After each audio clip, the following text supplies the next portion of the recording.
fresh boxes.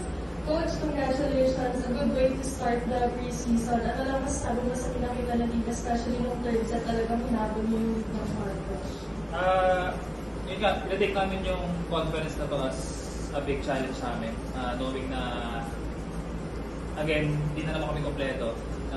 Pero yun nga, yung opportunity na ibibigay sa mga like sila Keisha, gusto namin i-take yun na kumbaga pinaghirapan din naman namin yung preparation. So sabi ko lang sa kanila, tingnan sa kami ang aabot this conference. Pero yun nga, happy na nag-perform lahat. Saka niready naman sila sa mga situations na katulad kanina. So happy kami na na-execute namin. Coach, and best player of the game, he's with 14 points. Keisha, yun nga, ikaw yung nag-step up din for the team to start this conference off for PNP. Paano mo lang this goal in your parents mo heading into your first game?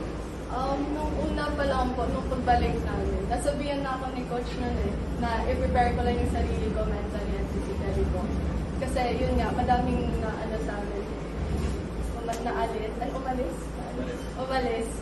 Kasi yun, parang double din yung yung training ko, double din yung kinano ko sa physical and mentally ko. So yun lang po. And sinunod-tungan din po kasi si Coach. Yung mga coaches ko po, lalo na sa mga passing, defense, and sa offense po. Thank you. The floor is open for questions. Coach, yun nga, ano lang masabi mo sa naging character na team? Kasi down kayo 19-22 yung third, pero nakapag. Actually, siguro in-anticipate na talaga namin na hard game today. Sinwerte lang din kami for the first two sets na nakontrol agad namin. Pero yun nga, may isang timeout na binanggit ko na yun yung first na mabigat na feeling. Pero kung paano kami mag-respond talaga yung magiging challenge this conference. So, happy naman na nakahabol. Sa'yo, Keisha, gano'n lang ang kalaking bagay na meron tayong pre-season na ganito para makatulong rin sa pag-adjust ko for your bigger role dito?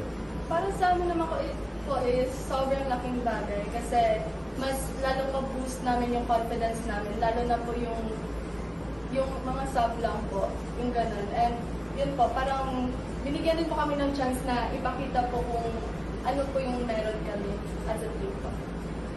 Keisha, yun nga, sinabi mo yung about preparing yourself mentally and physically. Gano'n kadali or hirap lang ba yun knowing na parang kumbaga bigger challenge for you this PBL on tour? I'm sorry po. Gano'n kadali or hirap yung physically and mentally pag-prepare? Sa akin po, sobrang hirap po kasi lalo na po sa mentally, mentally. Kasi tuwing gabi po as in, lalo na these past few days po, inaaral ko po talaga yung mga plays nila. And then, yun po, parang sobrang hirap kasi kinabukasan, i-prepare mo yung sarili mo na yung mga gagawin mo inside the court. Yun po.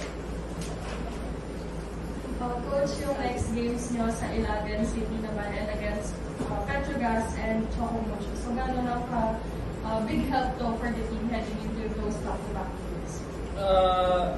Lagi naman pag every start of the conference na malaking boost yung pag nakakuha agad ng panalo. Pero yun nga, ang challenge, magsisimula pa lang din talaga sa mga mas mahihirap na laro like dun sa Choco at sa Petro. So ganoon lang din, trabaho lang din kami, tapos tingnan ulit namin sa kami ang abot.